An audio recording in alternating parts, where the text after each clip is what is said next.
সবচেয়ে বড় কথা হলো যে আমাদেরকে এই যে একটা ভূমিকম্প হয়ে গেল, আমাদের তরুণেরা, আমাদের ছাত্ররা যেভাবে একটা ছাত্র জনতার অভ্যুত্থান সংগঠিত করে আমাদেরকে নতুন বাংলাদেশ নির্মাণ করবার একটা সুযোগ সৃষ্টি করে দিল, সেই সুযোগটা যেন আমরা গ্রহণ করি।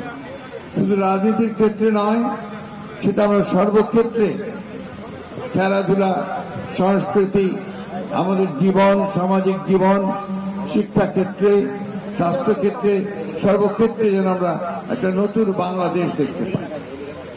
আমি আজকে আমাদের সঙ্গে যিনি এসেছেন এখানে,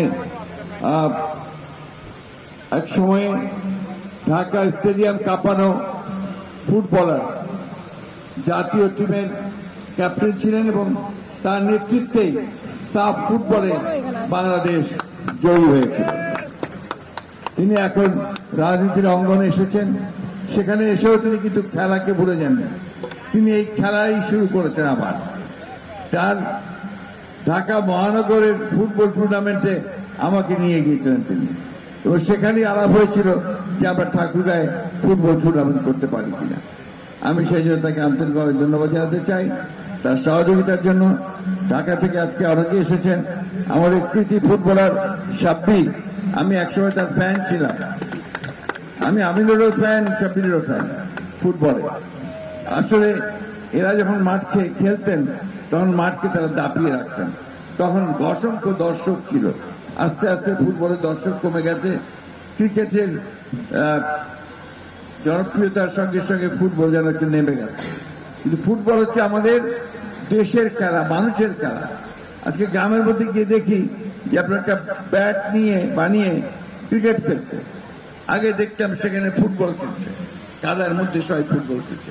এই ফুটবলকে আবার আমাদের জনপ্রিয় করে তুলতে হবে, এবং যে উদ্যোগ আজকে আমিরুল নিয়েছে, সারা বাংলাদেশে সেই ফুটবল টুর্নামেন্ট শুরু করেছে, বিভাগীয় খেলা হয়েছে।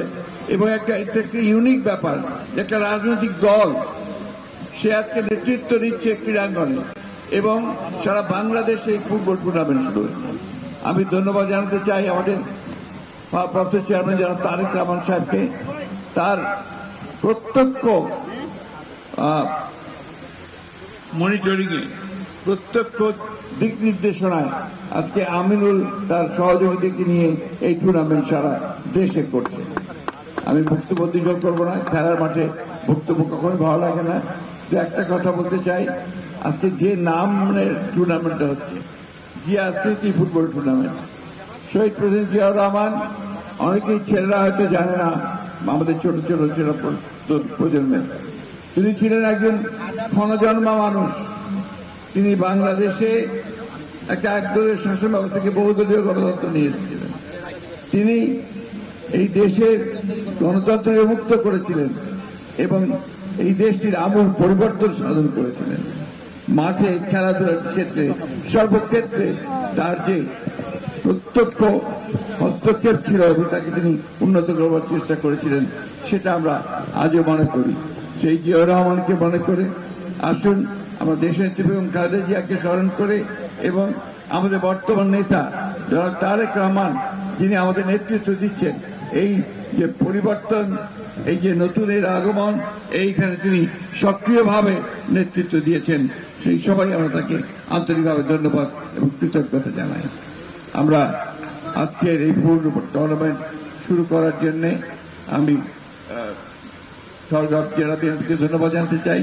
সেই সূত্রে আমি জানি আমাদের সাংবাদিক ভাইরা এখানে দাঁড়িয়ে আছেন যে দু একটা কথা শোনার জন্য। সেই কথা খেলার মাঠে বলতে চাই না, তারপর একটা কথা বলতে চাই, গণতন্ত্রের কোনো বিকল্প নেই, এবং গণতন্ত্রকে প্রাতিষ্ঠানিক রূপ দিতে হলে নির্বাচনই হচ্ছে একমাত্র পথ যার মাধ্যমে আমরা গণতন্ত্রে পৌঁছতে পারি। এবং সেটাই আমাদের ফুটবলকে বলুন, ক্রিকেটকে বলুন, ক্রীড়াঙ্গনকে বলুন, সাংস্কৃতিক অঙ্গনকে বলুন, সুশাসন প্রতিষ্ঠা করার ক্ষেত্রে বলুন, সর্বক্ষেত্রে সেটাই হচ্ছে একমাত্র পথ যেখান থেকে আমরা সামনে এগিয়ে যেতে পারি, আমাদের ভবিষ্যৎ প্রজন্মকে আরো সামনের দিকে নিয়ে যেতে পারি।